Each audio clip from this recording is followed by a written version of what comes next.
que Ele receba todos os pedidos de oração. Se você já abriu a sua Bíblia, profeta Isaías, capítulo 43, versículo 18. À medida que você for achando, coloque-se de pé, em reverência à palavra do Senhor. Vou ler apenas 2 versículos, 18 e o versículo de número 19. Se você não tem Bíblia, me procure depois do culto. Você vai sair abençoado. Amém? Todos acharam? Está sendo projetado aqui? Não vos lembreis dos acontecimentos passados, nem considereis os fatos antigos. Eis que realizo uma nova obra, que já está para acontecer. Não percebes ainda? Porém, um caminho no deserto e rio no ermo. Amém? Pode se assentar, amado irmão e irmã. Nós estamos chegando a um final de um ano. Há pessoas que estão nos assistindo através das redes sociais. Você que nos assiste, que não conhece a nossa igreja, que não conhece a minha pessoa. Sou o pastor Júlio, conhecido como Júlio Ora. Sou pastor da igreja metodista aqui em São Sebastião. E o Senhor tem abençoado a minha vida nesta terra. Temos pessoas aqui que nos visitam, pela segunda vez. Seja abençoado, nosso irmão, que Deus possa falar contigo nesta noite. Eu creio que só há um visitante, é isso, nesta noite. Que você possa, você que nos assiste, se sentir à vontade. Você que está presente, que nos visita, fique à vontade. Sinta-se em casa, afinal de contas, se Deus é o seu Pai, você está em casa. Então, que o Espírito Santo fale contigo. E como foi comunicado, já foi falado aqui, pelo nosso irmão Danilo, nós estamos chegando num tempo de reflexão, um tempo de um fechamento, de um tempo em que a nossa mente começa a retroceder, começa a pensar nas coisas que já aconteceram. E é bem verdade que nos últimos dias a gente está acostumado a ter a transmissão de vídeos. Algumas emissoras transmitem um vídeo chamado Retrospectiva. Nós também temos a nossa. Ainda vamos exibi-la hoje. Mas é bem verdade que quando vai chegando o final do ano, a nossa mente começa a pensar nas coisas que aconteceram ao longo desse período. E quantas coisas aconteceram das quais você não lembra? Quantas coisas aconteceram que você nem percebeu que se passaram na sua vida ou ao seu redor? Vou dar um exemplo. Do que você está falando, pastor? Uma das coisas que o Senhor falou comigo é que ao longo da nossa vida, e alguns sabem, outros vão se lembrar, este mês eu completei 43 anos. E no dia do meu aniversário, eu ficava lembrando de alguns anos ao longo da minha vida, das quais Deus cuidou, Deus me deu livramento, alguns que eu tive percepção e outros que eu nem lembro. E quanto Deus fez por você ao longo desse tempo? Quantos livramentos você recebeu? Quantas curas? Quanta libertação?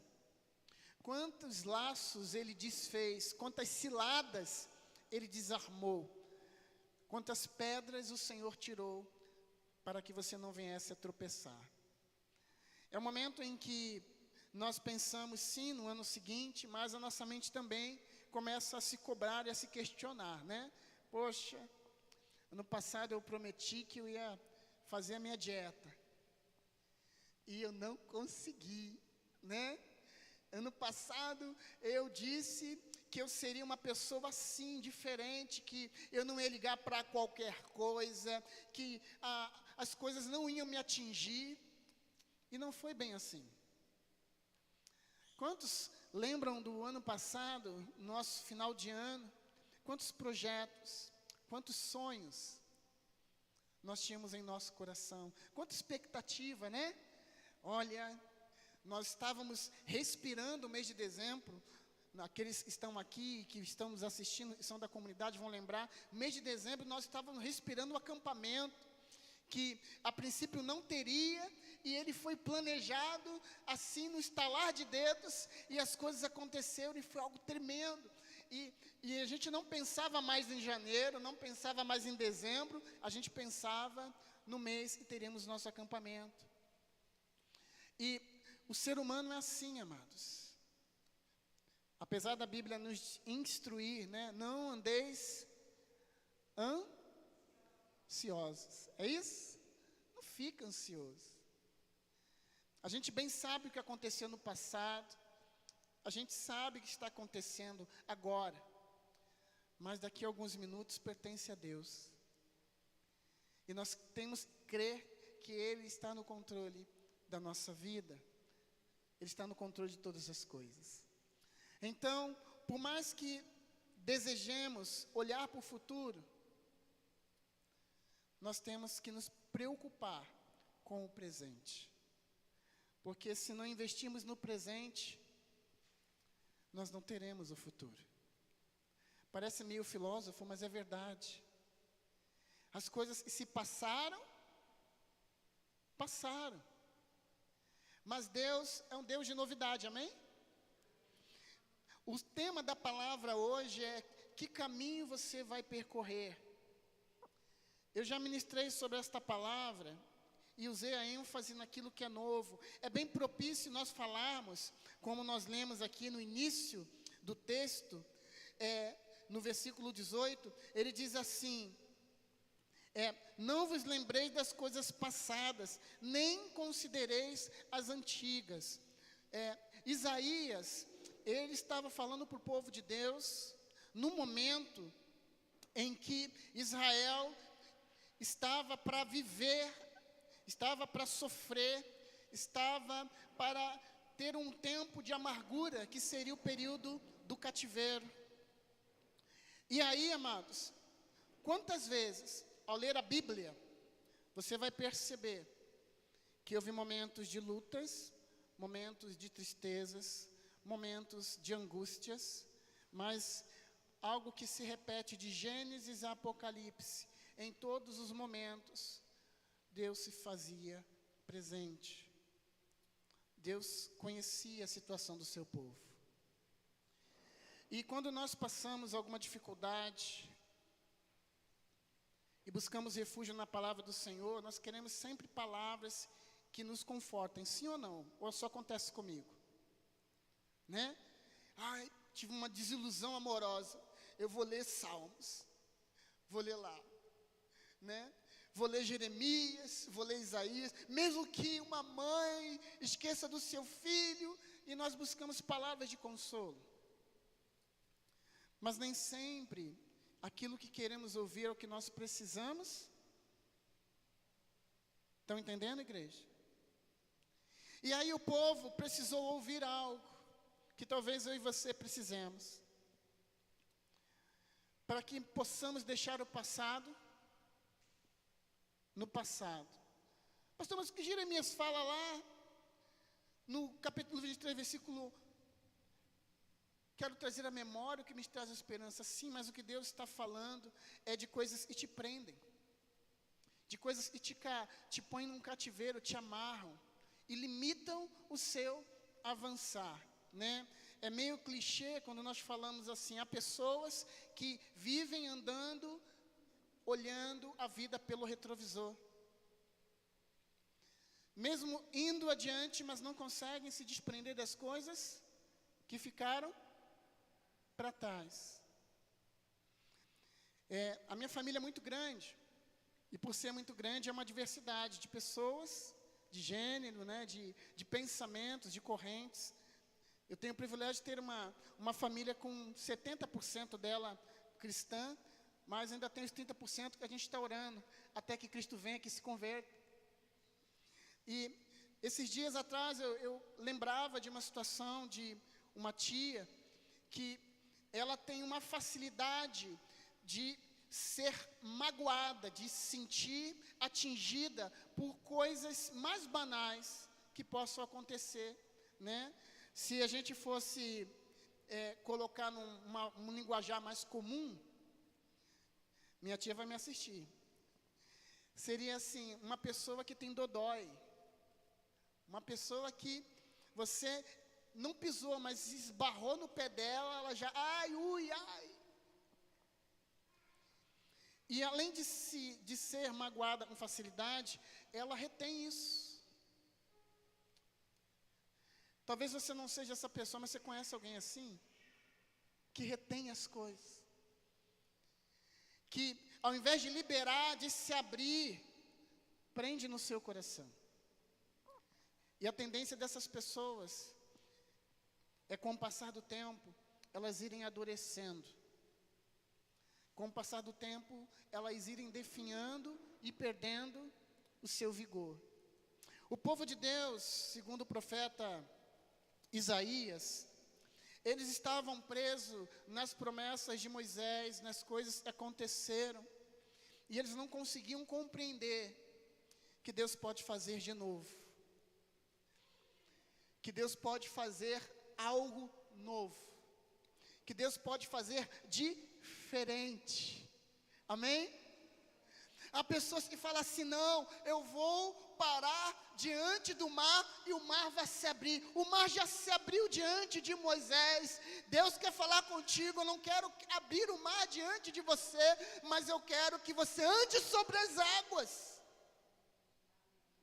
E às vezes nós ficamos presos nisso, não, o mar vai se abrir. E ora, Senhor, abre o mar, abre o mar. Enquanto Deus está falando assim, olha, o mar não vai se abrir, você não vai andar sobre as águas, mas eu vou prover uma ponte. Está entendendo, amados? Deus nos surpreende, Deus faz a maneira dEle. Nós, ao lermos essa ministração, primeiro, temos que entender que o nosso Deus, Ele não pensa com uma mente humana. Porque a mente humana ela é limitada. Enquanto alguns estão aqui, vão ouvir e vão lembrar desse ditado, né? Enquanto alguns estão indo com a mandioca, Deus já está com a farinha. Ele sabe. E a maneira que Ele faz é eficaz, amém? A maneira com que Ele transforma, com que Ele age, ela é eficaz. O Senhor disse àquele povo, para que eles tivessem entendimento, de que Ele tinha feito muitas coisas no passado. De que no passado havia ficado muitas tristezas, muitas amarguras, muitas lutas, muitas vitórias, né? Eu quero usar um jargão bem antigo aqui. Há pessoas que torcem para um time de futebol e o time conquistou um título há 1000 anos atrás, mas a pessoa fica presa nisso. Não, porque o meu time é campeão. A pessoa não era nem nascida, mas o meu time é campeão. E Deus está falando, quero fazer um campeão hoje. Sabe, amados, Isaías, ele está alertando ao povo, profetizando ao povo, de que quando foi preciso fazer, Deus fez. Quando foi preciso Deus agir, Deus agiu. Estava meditando num estudo que nós lemos na escola dominical, estudo de Apocalipse, e eu me deparei com o texto novamente, eu fiquei olhando, analisando, né? E diz assim, e vi novos céus, e nova as coisas velhas Sabe? E eu fico imaginando, amados, nós não temos a concepção, nós não temos a compreensão de quando Deus fala, vou fazer algo novo, é preciso se desfazer. Pensa comigo, para termos um novo céu e uma nova terra, é preciso para que a que tenhamos ou a que temos hoje, ela seja aniquilada. Está entendendo? Nova terra, não há mais a terra antiga. Novo céu, não há mais o céu. Está entendendo, igreja? É novo. E Deus fez isso ao longo da Bíblia. Quando nós olhamos em Gênesis capítulo 6, versículo 14, quando ele diz para Noé, olha, Noé, faça para ti uma arca. E aí Noé ouve, atende. O projeto de Deus, quando Noé começa, ele tem 500 anos, ele vai começar a concluir a arca com 600. 100 anos se passaram. E Deus estava preparando para fazer algo novo. Está entendendo? Quando Deus vai fazer algo novo, antes de fazer, Ele prepara. Quando o povo estava no cativeiro, começou a clamar, começou a orar, Deus chama a Moisés e diz, olha, você vai libertar o meu povo. Só que antes disso, você vai passar por um processo, Moisés, juntamente com aquele que era o seu irmão e agora é Faraó. E o meu povo vai ver que eu sou Deus. O Senhor estava preparando o povo para o deserto. Quando Deus vai fazer algo novo na sua vida, quando Deus for fazer algo novo na nossa nação, Ele vai nos preparar. Eu creio que se você chegou ao final deste ano e não entendeu que este ano foi um ano de preparo, que este ano foi um ano da peneira, que este ano foi o ano em que Deus abalou as estruturas. Sabe por quê, amado? Que Ele está anunciando, ei, não lembre das coisas que se passaram, não lembre das dificuldades, não lembre das lutas. Eu estou preparando um novo tempo, estou te preparando para viver o meu pleno, estou te preparando para viver na minha dependência. Poderíamos falar, investir tempo, mas o versículo 19 é o que eu quero que você preste atenção. Você esquece as coisas que se passaram, as coisas ruins, as experiências ruins, mas você pense, se agarre no que Deus vai fazer. Porque Ele vai fazer coisa nova. Versículo 19. Eu farei uma coisa nova. Mas para isso, somente o seu pensamento, o seu entendimento tem que estar consoante à vontade de Deus. Está entendendo? Porque se você esquecer das passadas, você vai começar a pensar no novo. Se você começar a pensar no novo, vai criar expectativa, não ansiedade, mas expectativa porque você confia, você tem fé que Deus vai fazer algo novo. Se você estiver preso ao passado, você não vai avançar para o futuro, você vai ficar retido no presente.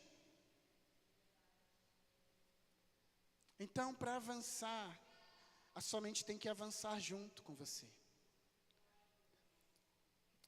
Eu cresci num tempo que os desenhos de televisão eram possíveis de se ver. Era mais uma coisa animada do que o contexto de hoje, que tem muita pornografia, muitas coisas que acabam contaminando as nossas crianças, né? Eu lembro de um desenho do Papalégua. E aí, às vezes, o bichinho corria, o corpo ficava lá atrás. Se você quiser andar e a sua mente não acompanhar o seu caminhar, não vai dar certo. Deus não vai conseguir operar plenamente aquilo que Ele deseja operar na sua vida. E Ele está anunciando aqui ao povo dele, olha, eu vou fazer uma coisa nova. E agora, na versão Almeida diz assim, e agora sairá a luz. Se você não consegue ver, a luz vai clarear a sua ideia. Se você não consegue enxergar porque está em meio às trevas, a luz vai te mostrar o caminho, a direção, vai te revelar a presença de Deus. E ele faz uma pergunta, não sabeis? Por acaso vocês não estão vendo? Por acaso vocês não estão acompanhando o que eu estou fazendo, sabe? Uma das nossas limitações é ter percepção de que Deus está agindo na nossa vida. É perceber o que Deus não somente fez, mas o que Ele está fazendo. Esses dias eu tive uma visita muito agradável de uma irmã na minha casa, eu compartilhava com ela, que há poucos dias a minha filha caiu, rolou a escada e fez um galo enorme na cabeça. E ela ficou muito assustada, muito apavorada. Eu também estava assustado, mas eu procurei passar tranquilidade para ela. Enquanto ela falava assim, pai, me perdoa, desculpa, eu não queria ter caído, eu só falava para ela assim, filha, fica quietinha. Eu apertei cada parte do corpo dela ali, botando a mão, está doendo aqui, está doendo ali, não. E aquele galo na cabeça, nem o osso se quebrou, amados. Enquanto alguns poderiam estar murmurando, caramba, que Deus é esse, deixou minha filha rolar a escada. Eu falei assim, Senhor, obrigado, nem um osso se quebrou. Ela não precisou ir para o hospital, ela não está internada, ela não teve nenhum dano secundário. E aí, poxa, mas que benefício eu vejo nisso? Eu vejo o cuidado de Deus, igreja. Numa luta que você está passando, uma situação de perseguição, você tem que entender que mesmo diante daquele quadro, se você pertence a Deus, se a sua vida pertence a Deus, Deus está cuidando de você. Se você pegar um copo, ó dica, eu estou com sede, quem puder pegar um copo de água para mim, eu agradeço. Se você pegar um copo de água e encher pela metade, uma pessoa que olhar esse copo e você perguntar a ela, o que você vê? Ela vai responder, eu vejo um copo pela metade. Se você fosse se preocupar com esse copo, qual seria a sua preocupação? Em ele não esvaziar. Não, eu me preocuparia em completar esse copo, encher até metade. Até a boca. Mas de repente, amados, nós nunca pensaríamos que ao encontrar aquele copo, ele já estava pela metade. Algo aconteceu para que ele já estivesse até a metade. A nossa visão limitada, às vezes, nos direciona para as perdas. A nossa visão nos leva para as dificuldades. Enquanto a visão de Deus para nós é que assim, olha, você já chegou até aqui. Obrigado, irmã. Olha, nem trouxe pela metade, ela trouxe cheio, gente.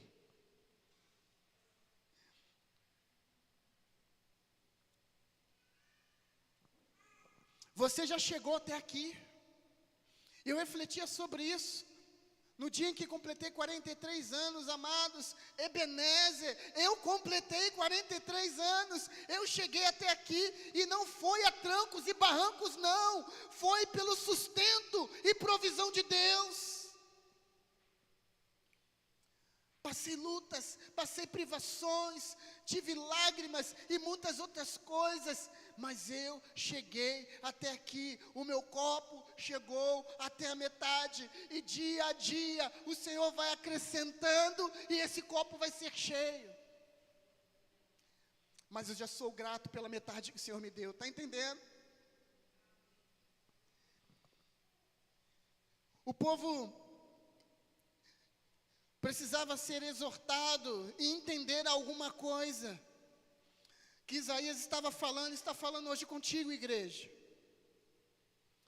Não farei o novo sem que o velho seja desfeito. Eu vou proporcionar a você, propiciar a você, que você entenda e veja as coisas, porque sairá a luz, e você irá ver, e você irá enxergar. Algo foi falado, está sendo muito comentado, esse fenômeno astrônomo, sobre a tal estrela de Belém. E muitos ficaram tristes, choraram, porque o dia que a estrela de Belém apareceu no céu, depois de 800 anos, ela demorou para estar tão visível, tão perto assim, as pessoas não viram e choraram. Eu falei assim, misericórdia, Senhor. A estrela de Belém que me interessa foi aquela que sinalizou meu Salvador. Foi aquela verdadeira, genuína, que orientou os magos que vieram do Oriente para adorar ao Rei Menino. Se eu tiver que chorar, não vai ser porque eu não vi, porque se Jesus não voltar na próxima, eu posso não estar vivo, não por isso. Eu tenho outros motivos para chorar. Chorar pela fome, chorar pelas famílias enlutadas, chorar pela enfermidade que está assolando. Mas isso não me faz chorar. Eu porei um caminho, versículo 19. Um caminho no deserto. Algumas coisas que acontecem, e a Bíblia nos relata, que nós não conseguimos mensurar devido à distância do texto, devido à distância da cultura e da realidade. Hoje, para mim e para você, falar em pegar um caminho, falar em viajar, talvez seja muito simples para a maioria das pessoas. Hoje você tem um aparelho desse, nele você tem um posicionamento, sistema de posicionamento global, GPS. Quase sempre ele te leva ao lugar certo, quando você programa. Mas naquele tempo, caminho era algo muito precioso. Quando você ouve a palavra caminho, o que te vem à mente? Rodovia dos Tamoios, a avenida principal aqui, Guarda-Mor, uma trilha.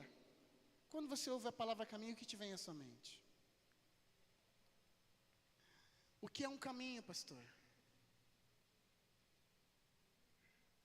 É uma estrada que leva a algum lugar.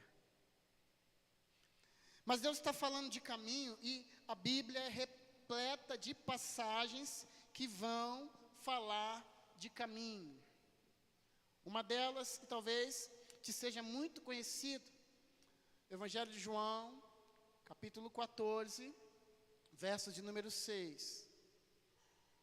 Eu sou o caminho, a verdade e a vida. Ninguém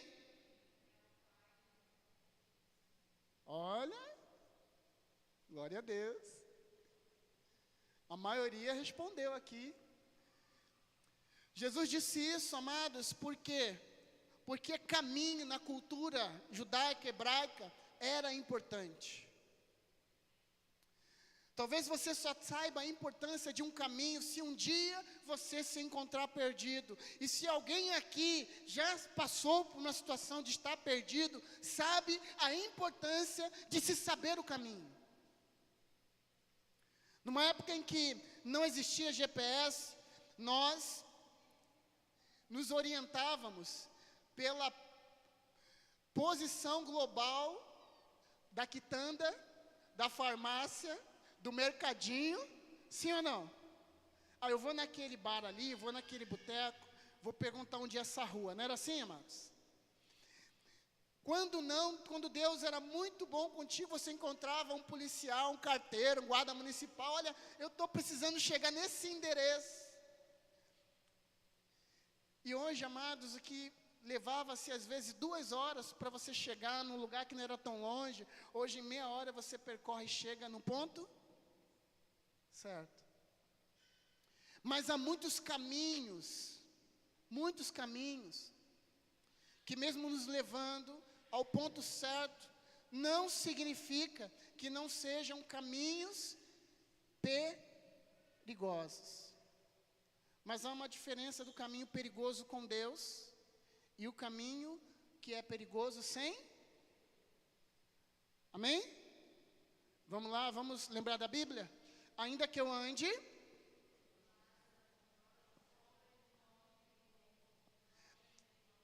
Ainda que eu ande pelo vale, o vale é um local que tem um caminho. Ainda que eu ande, ainda que eu passe pelo caminho do vale da sombra e da morte, não temerei mal algum, porque o Senhor. Então há diferenças do caminho do Senhor para o caminho sem o Senhor. Há uma diferença do caminho que Deus, Ele proporciona, que Ele abre para o caminho que as pessoas por si mesmas querem seguir. E aí às vezes vem o evangelista, vem o missionário, vem um pastor de fora e fala que, olha, porque o caminho é esse, vocês têm que andar dessa maneira, vocês têm que entender que Deus, Ele está nesse caminho, amados. O Nicolas vai projetar para mim, Mateus 20, versículo de número 30, eu acho que é esse.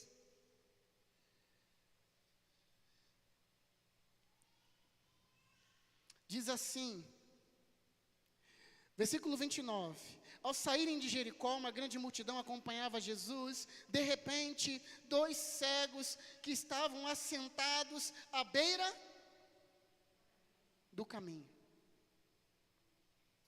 O caminho que o Senhor traz, o caminho que o Senhor determina,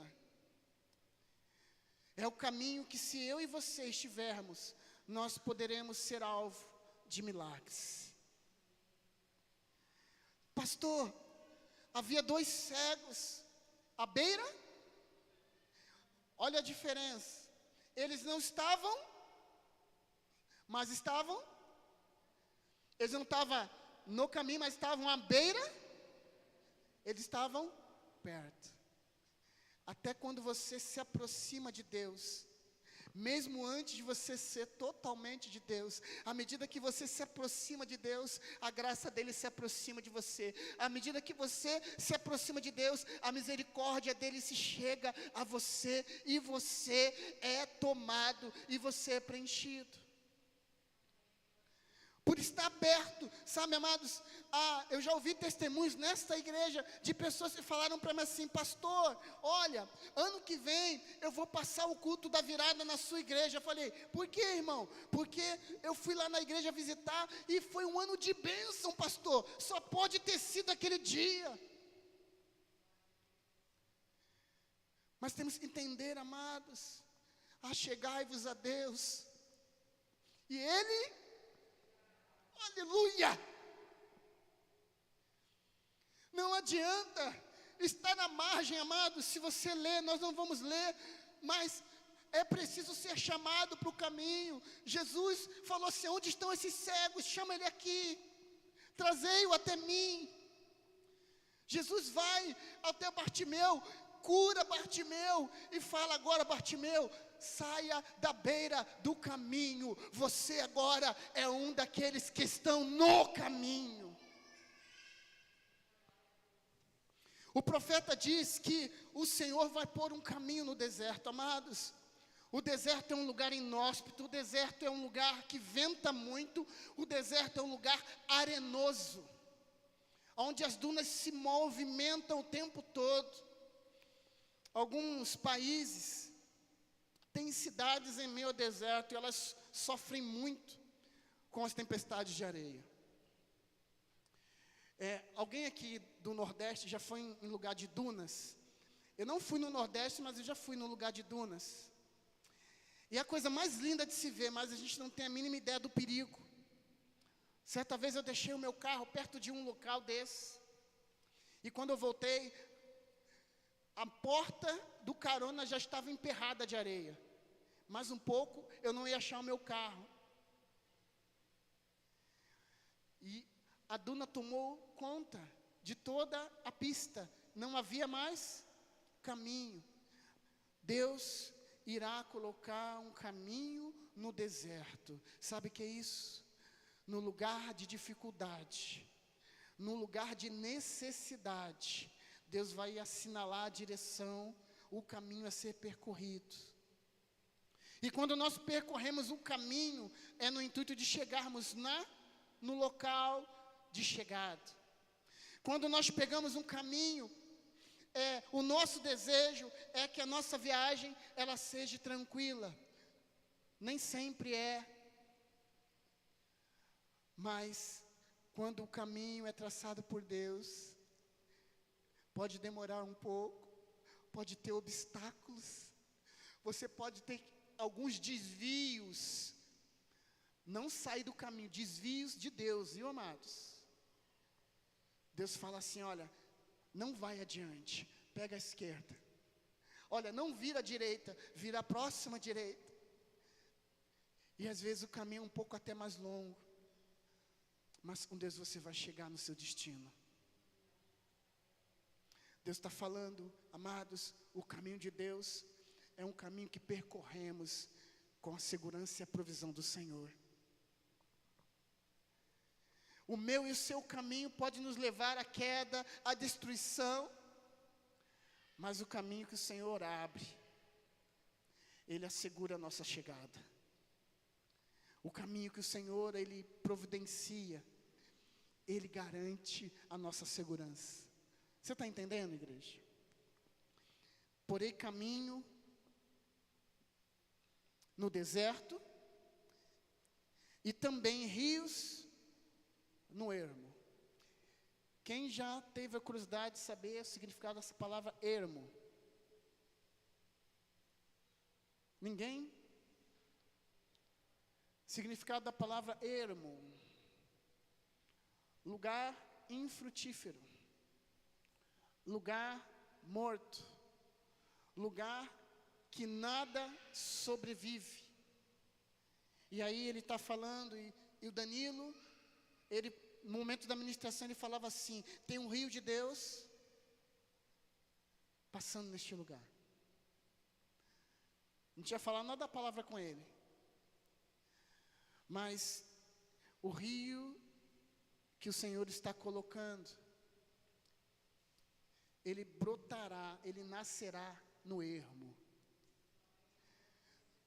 no lugar da improbabilidade, no lugar aonde nós jamais poderíamos imaginar haver vida, haver fonte. Deus faz brotar do chão. É de lugares assim que Deus suscita o poder dele. Talvez estamos findando o ano, E você pode estar pensando que a sua vida esteja o ermo. Talvez você esteja pensando, pastor, não vejo a hora de acabar esse ano, porque a minha vida está um deserto. Ei, é do deserto que Deus faz vida. É do deserto que Deus levanta. É no deserto que Deus cuida. É no deserto que Deus opera milagres. Então, igreja, se prepare, porque este foi um ano de preparação. Eu quero profetizar que 2021 seja o ano de receber de Deus. Aqueles que estão entendendo que Deus fez, Deus está fazendo, mas Ele fará muito mais. Aqueles que estão entendendo que Ele tem sinalizado a luz dEle. Aqueles que estão entendendo que nós temos que caminhar no caminho que o Senhor determinar. Porque se sairmos dele, estamos por conta própria. Mas se permanecermos nele, ele não garante uma vida maravilhosa, mas ele garante em todas as áreas e em todos os momentos e circunstâncias trazer provisão para que você complete a caminhada. Este ano não acabou, né? Eu vi de um jovem que eu conversava esses dias, que ele falou assim, pastor, a minha mãe, ela tem falado assim, o ano tá ruim, mas ainda não acabou. O ano ainda não acabou. Deus ainda tem coisa para fazer. Deus ainda tem coisa para completar. Mas, amados, tenha fé. Se você está no caminho, algo de extraordinário te espera lá na frente. Algo o Senhor preparou e tem guardado somente para você. E através de você, outras pessoas serão alcançadas. Coloque-se de pé, vamos